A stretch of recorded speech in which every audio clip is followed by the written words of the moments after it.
다 함께 사도신경 하심으로 11월 23일 월요일 오늘을 여는 말씀 시작하도록 하겠습니다. 나는 전능하신 아버지 하나님 천지의 창조주를 믿습니다. 나는 그의 유일하신 아들 우리 주 예수 그리스도를 믿습니다. 그는 성령으로 잉태되어 동정녀 마리아에게서 나시고 본디오 빌라도에게 고난을 받아 십자가에 못 박혀 죽으시고 장사된 지 사흘 만에 죽은 자 가운데서 다시 살아나셨으며 하늘에 오르시어 전능하신 아버지 하나님 우편에 앉아 계시다가 거기로부터 살아있는 자와 죽은 자를 심판하러 오십니다. 나는 성령을 믿으며 거룩한 공교회와 성도의 교제와 죄를 용서받는 것과 몸의 부활과 영생을 믿습니다. 아멘. 하나님께서 오늘 우리에게 주신 말씀은 에스겔 47장 13절에서 14절까지의 말씀입니다. 구약 성경 1228페이지, 제 성경으로는 1228페이지입니다. 에스겔 47장 13절에서 14절까지의 말씀입니다. 함께 읽겠습니다. 주 여호와께서 이같이 말씀하셨느니라. 너희는 이 경계선대로 이스라엘 12지파에게 이 땅을 나누어 기업이 되게 하되 요셉에게는 두 몫이니라. 내가 옛적에 내 손을 들어 맹세하여 이 땅을 너희 조상들에게 주겠다고 하였나니 너희는 공평하게 나누어 기업을 삼으라. 이 땅이 너희의 기업이 되리라. 아멘. 어렸을 적에 혹시 상 받아 보신 경험이 있으신가요? 뭐 대단한 상이 아니더라도 교회나 학원에서 또는 부모님께 상을 받아 보신 경험들 분명히 있을 것 같습니다.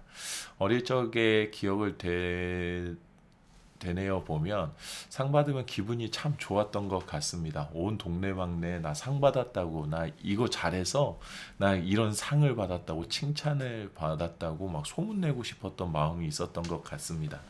근데 어릴 때뿐만이 아니라 어른이 되어서도 의미 있는 상을 받게 되었을 때, 아니면 누군가에게 의미 있는 칭찬을 받게 되었을 때 참 기쁘고 내가 대견해지는 마음, 그거 똑같이 있는 것 같습니다.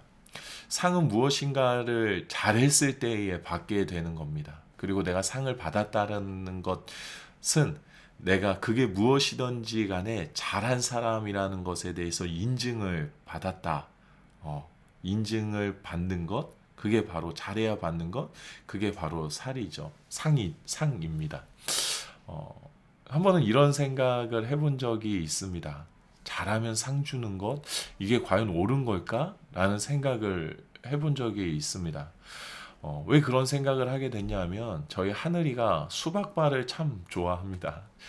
지금도 어리지만 더 어릴 적에 제가 수박바를 먹는 모습을 보면서 나도 수박바 한 입만 달라고, 나도 수박바 먹고 싶다라고 막 졸랐던 적이 있었습니다. 그럴 때마다 저는 이거는 하늘이가 아빠만큼 커야 먹을 수 있는 거라고, 지금은 절대 먹을 수 없다라고, 이 수박바는 금지된 아이스크림이다 라는 것을 가르쳤었습니다. 그래서 그랬는지 제가 그 이후로는 수박바를 먹을 때마다 뭐 이렇게 달라고 하거나 보채지 않았었습니다. 그거는 당연히 아빠 거라고 생각을 했었거든요. 근데 어느 날 이런 일이 있었습니다. 하늘이 머리를 자르려고 하는데 뭐 가위만 가져다 대도 뭐 기겁을 하고 울며불며 머리를 안 자르겠다라고 떼쓰는 겁니다. 그래서 제가 아이를 이렇게 달랬습니다. 머리 잘 자르면 상으로 아빠가 수박바 줄게. 그리고 타요버스도 보여줄게. 타요버스 영상 보여줄게라고 아이를 꼬셨습니다.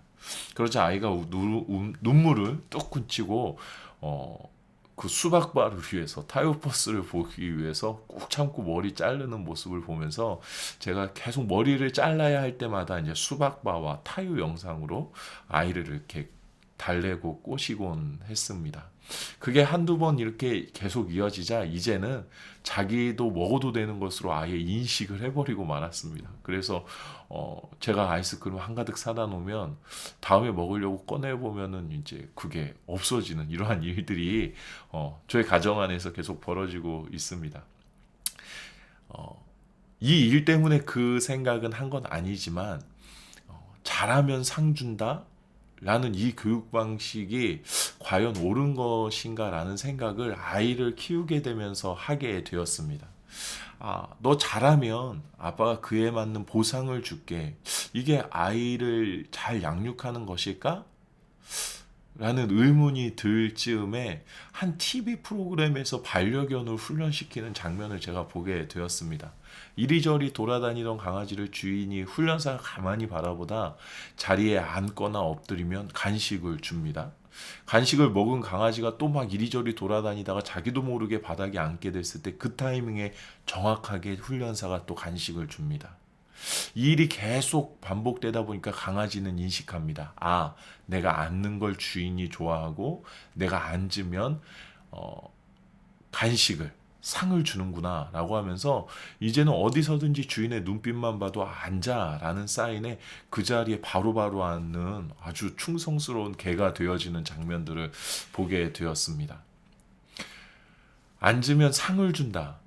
이렇게 강아지를 교육하는 것을 보면서 내가 우리 아들을 사람을 강아지 교육시키는 방법으로 교육을 하고 있었구나 라는 생각을 하게 되었습니다. 하나님을 닮아 창조되었고 하나님의 특별한 부르심 가운데 이 땅에 파송된 우주보다도 더 큰 한 영혼을 나 좀 편하자고 상 준다는 것으로 길들이고 있었구나 라는 생각이 들었습니다. 그리고 떠오른 한 가지 질문, 숙제와 같은 것이 제게 있었습니다. 그러면 하나님의 사람답게 하나님을 닮은 영혼을 대하듯이 아이를 가르치는 방법은 과연 무엇일까? 성경적인 교육 방법은 무엇일까에 대해서 고민하기 시작했습니다. 세상은 기브 앤 테이크, 가는 게 있어야 오는 게 있다. 네가 잘해야 그래야 내가 이것을 준다라는 원리로 움직이고 가르칩니다. 그런데 성경도 과연 그 원리로 움직이는가? 하나님도 그 원리로 이 세상을 다스리시는가? 말씀을 보면 하나님의 원리는 완전히 다른 것을 우리가 발견하게 됩니다. 오늘 본문은 하나님께서 에스겔에게 성전에서 흘러나오는 물이 온 세상을 먹이게 되는 환상을 보여주신 이후에 또다시 하나님께서 이스라엘에게 그들에게 약속하신 땅을 줄 테니 이 땅을 공평하게 나누고 너희의 기업이 되게 하라고 명령하시는 말씀이 기록되어져 있습니다. 하나님께서 이스라엘 백성들에게 약속된 땅을 허락하신 것은 이 약속된 땅에 살아가면서 하나님의 약속과 축복을 잊지 않고 하나님의 거룩하심이 드러나는 삶, 하나님의 거룩하심이 드러나는 공동체, 하나님의 거룩하심이 드러나는 나라로 온 세상 가운데 하나님의 살아계심을 드러내야 함을 명령하신 겁니다. 그런데 여기에 가만히 보면 세상의 원리와는 전혀 다른 하나님의 원리가 나옵니다. 이스라엘 백성들이 무엇인가를 하나님 앞에서 잘했기 때문에, 그들이 하나님 앞에서 의로웠기 때문에, 그들이 하나님 앞에서 거룩했기 때문에, 그들이 하나님을 잘 섬겼기 때문에 하나님께서 그들에게 약속된 땅을 상으로 축복으로 허락하시는 것이 아니다라는 것이죠. 하나님께서는 아무런 이유 없이 그들에게 이 큰 약속을, 이 큰 축복을 먼저 허락해 주십니다. 이스라엘 백성들이 이 어마어마한 축복을 잘 지키고 누리고 갖고 갈 수 있을지 없을지에 대한 능력의 검증, 그들의 의로움의 상태, 거룩함의 상태, 하나님 앞에서 얼마나 복종하느냐의 상태를 보지 아니하시고 축복을 먼저 허락하십니다. 여러분, 세상은 이렇게 돌아가지 않습니다. 받으려면 자격이 있어야 한다라고 말합니다. 받으려면 그만큼 능력이 있어야 한다라고 말하죠. 그렇게 그 자격을, 능력을 언제나 철저하게 검증하고자 합니다. 그러나 하나님의 나라에서는 이 원리가 작동되지 않습니다. 왜냐하면 하나님께서 모든 것을 책임져 주실 수 있으시기에 우리의 그릇이 작아도 그의 놀라운 축복과 약속을 먼저 허락하십니다. 나는 그릇이 안 되는데, 나는 자격이 안 되는데 이 어마어마한 축복을 받아도 되나? 라는 생각이 들지만 하나님께서 선뜻 그 축복을 허락하십니다. 우리가 아무리 망가뜨려도 오늘 우리가 보는 말씀처럼 하나님께서 얼마든지 회복시키시고 얼마든지 다시금 시작하실 수 있는 분이시기 때문에 하나님께서는 아낌없이 그의 축복을 우리에게 먼저 내어주십니다. 하나님 앞에서는 나의 자격, 능력, 모습이 중요하지 않습니다. 왜냐하면 내가 하나님께서 창조하신 하나님을 닮은 영혼을 품은 하나님의 자녀이기 때문에 그렇습니다. 자기 자녀의 자격 능력을 따지고 사랑하는 부모는 이 세상에 없습니다. 내 배 아파서 내가 낸 자식이기에 그가 어떠한 모습이든지 당연히 사랑하게 되는 것, 그것이 부모의 사랑이죠. 하나님께 있어서 우리는 그가 정성스럽게 창조한 그의 자녀입니다. 그렇기 때문에 우리의 자격과 능력을 따지는 것, 하나님 앞에서는 아무런 의미가 없습니다. 다만 중요한 것은 하나님을 내가 나의 창조주로 인식하는가? 내가 나의 주인 되신 하나님의 명령을 따르는가? 나와 늘 함께 하시기를 원하시는 나의 아버지 되신 하나님과 내가 늘 함께 동행하는가? 이것이 나의 부모 되신 하나님께서 우리에게 원하고 계신 것입니다. 창세기 1장에 보면 하나님께서 온 세상을 창조하시고 사람에게 이렇게 축복하십니다. 하나님이 그들에게 복을 주시며 하나님이 그들에게 이르시되 생육하고 번성하여 땅에 충만하라. 땅을 정복하라.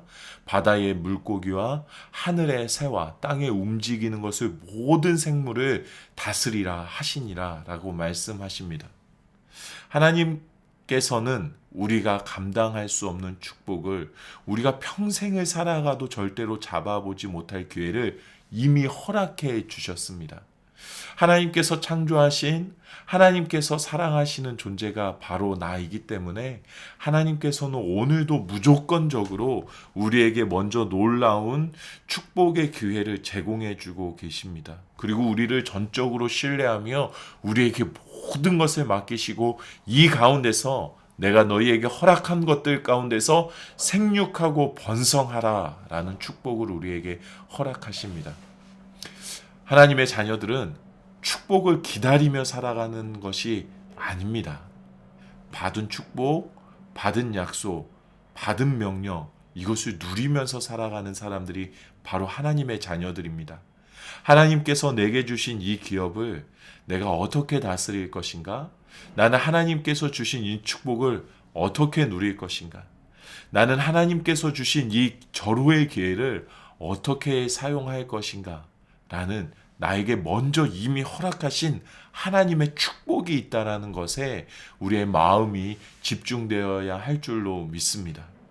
하나님께서 약속하신 것을 잊지 않고 하나님의 명령을 지켜 따르며 마음을 다하고 뜻을 다하고 힘을 다하여 나의 하나님 여호와를 사랑하며 살아가게 될 때에 하나님께서 우리에게 허락하신 이 축복들이 우리의 삶에 끊이지 않고 더 차고 넘치게 될 줄로 믿습니다. 생육하고 번성하여 땅에 충만하여지는 하나님의 약속이 우리의 삶 가운데에 성취되어지게 될 줄로 믿습니다.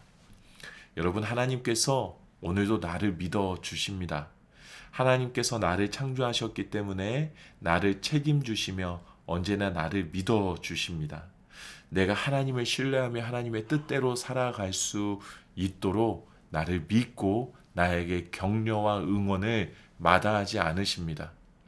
하나님께서 나를 믿어주신다라고 내 마음대로 살아가는 삶이 아니라 하나님께서 나를 믿어주시기 때문에 더 하나님을 인식하고 하나님을 나의 아버지로 더 고백하며 지금 오늘의 삶에, 이 삶에 감사의 고백을 이루어내는 우리의 하루가 되기를, 우리의 삶이 되기를 우리 주님의 이름으로 축복합니다.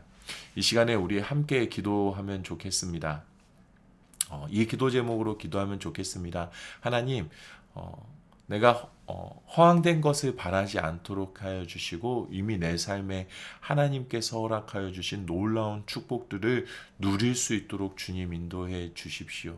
하나님, 내가 원하는 것을 달라고 조르는 인생이 아니라 내 인생 가운데 주님께서 허락하신 축복과 내 인생 가운데 주님께서 허락하신 약속이 무엇인지를 바라보며 하나님을 따르고 하나님과 함께 동행하며 이 축복들을 누리며 살아가는 삶 될 수 있도록 주님 나와 함께 해주십시오라고 기도하면 좋겠습니다. 또 한 가지 기도할 것은 코로나가 다시 재유행의 시기를 맞이하고 있다고 합니다. 언론을 통해서 보셨겠지만 또 계속해서 확진자가 늘어나고 있는데 하나님 우리를 지켜 돌보아 주시기를 위하여 함께 기도하면 좋겠습니다. 우리 가족들 그리고 나 자신을 하나님 지켜주시고 우리 교회 공동체와 여러분 속해 있는 여러분 직장과 여러분 친인척들과 하나님께서 지켜주셔서 큰 어려움 당하지 않고 우리가 이 위기들을 또 다시 잘 넘어설 수 있도록 하나님 보호하심 가운데 거할 수 있도록 함께 기도하면 좋겠습니다. 그리고 한 가지 더 기도할 것은 이 한 주간의 삶을 놓고 기도하면 좋겠습니다. 무엇보다도 중요한 것은 아무리 힘들고 어려워도 중요한 것은 하나님이 나의 하나님이심을 잊지 않는 것, 그리고 하나님께서 나와 동행하신다라는 것을 잊지 않는 것. 이것이 우리의 삶에 가장 중요한 것이다라고 저는 믿습니다. 우리가 한 주를 살아가면서 어디에서 무엇을 하든지 간에 힘들고 어려울 때 하나님께서 나와 함께 하신다라는 것을 의지할 수 있게 해주시고, 또 염려와 근심 가운데 있을 때, 죄악의 그 자리 가운데 머물 때, 유혹의 자리 가운데 머물 때 하나님께서 나와 함께 하시기 때문에 나를 지키시고 내가 이것들 가운데 쓰러지지 않겠다라는 고백이 우리 삶에 가득해지기를, 언제 어디서나 나와 동행하시는 하나님을 고백해낼 수 있는 한 주를 보낼 수 있도록 우리가 이 시간에 함께 기도하면 좋겠습니다. 각자의 자리에서 기도하시고 주기도문으로 이 시간을 마치겠습니다. 다 함께 기도하시겠습니다.